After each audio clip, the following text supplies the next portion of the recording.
Nah, jadi Kamu yakin tapi can lohor, tapi kalau yakin geus lohor. oke, teraskeun heula. Dibalikeun berarti eta mah nya. Kakarage ka sawah, kakarage cicing di saung yakin geus lohor. Tah, kayakinan eta tina naon da ari kayakinan mah pasti datang ya. Oke, tuluykeun heula. Bi khilafil adzani payasihu idza sodafal waqta afadahu. Ku berbeda adzan payasihu maka sah itu adzan idza sodafa di mana-mana meneran itu adzan al waqta kana waktuna. Ngan lamun adzan mah gitu di masjid teh eueuh jam contohna teh da moal aya ieu nya jamun ayeuna mah. Lamun ieu mah eueuh jam ieu teh lohor can mang adzan we. Bari teu apal bari mang tapi adzan nya. Tah sanajan nya sanajan teu apal kana waktuna bari mang ngan dina buktina ternyata geus asup waktu maka eta mah sah adzana gitu. Maksud sah adzana teh jadi gitu dianggap adzana teh. Da moal terjadi ieu nya ieu mah sabab di masjid aya naon? Aya jam, aya jadwal, wah geus komplit ayeuna mah. Afadahu atiyah. Tah, tadi balikeun kumaha lamun teh mah salat geus yakin asup waktu ternyata encan nya. Tah maka eta mah kembali deui ka nu luhur bahwa di luhur aya bahasa wadukhulul waqti bahwa salat teh kudu geus naon? Kudu geus manjing waktu nya. Ternyata urang salat heg apal tinggal heula ka dieu nya. Maksadna kieu nya. Maksadna kieu.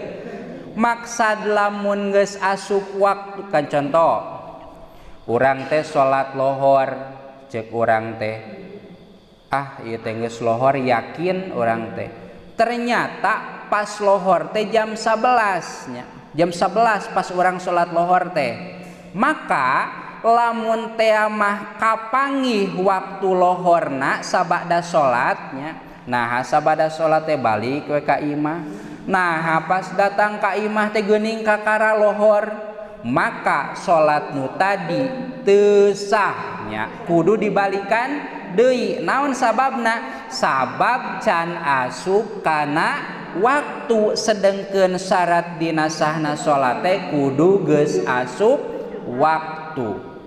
Kumaha lamun ieu masa umur-umur teu boga jam teu apal jadwal da moal ieu nya moal ieu urang mah ka sawah ge kan mawa naon mawa jam nu boga HP mawa HP wah jelasnya. Kumaha lamun teh mah zaman purba ka sawah atawa di imah urang teh salat da yakin geus asup waktu. Nah hadina buktina teh waktu teh can asup kurang samenit atawa kurang sajam tapi urang sama sakali teu apal nepi ka taun hareup ge teu apal bahwa urang teh naha salat teh dina waktuna atawa henteu. Tah eta mah didagokeun maksud didagokeun teh disanggakeun ka Allah Subhanahu wa taala ngan secara zahir mah hukum salatna kumaha sahnya secara zahir mah hukum salatna sahnya lamun teh mah eta jalma teh bodoh teh kumaha kan aya cara neangan waktu salat teh kunaon ku panon poe nancebkeun naon teh rokrak ngan lamun teh mah jalmana bodoh tapi boga kayakinan sama sakali teu apal waktu salat secara zahir eta hukum salatna sah ngan eta masalah dina buktina teu asup waktu salat can asup waktu salat eta mah disanggakeun ka Allah Subhanahu wa taala. Ari urang mah jam boga ngan poho salat di sawah ari pas balik geuningan lohorna ge kakara maka salat nu tadi teu sah alias kudu dibalikan deui sanajan yakin bari kayakinanna ge moal aya bakal mang-mang deui nya piraku urang asa geus lila di sawah teh tadi salat. Nah ayeuna kakara jam 12 atau jam 12 leuwih 10 sedengkeun di jalan teh sok satengah jam leumpang teh, berarti pindah keyakinan anu tadina yakin geus asup waktu bakal pindah jadi yakin tadi teh can asup waktu. Ulah dipaksakeun geus meureun tadi teh urang leumpangna jadi 5 menit di jalan, teu bisa nya da hate ge moal bisa dibohongan. Nah, kajian akhir dileuwihan cenahnya keur matara tepat wae nya.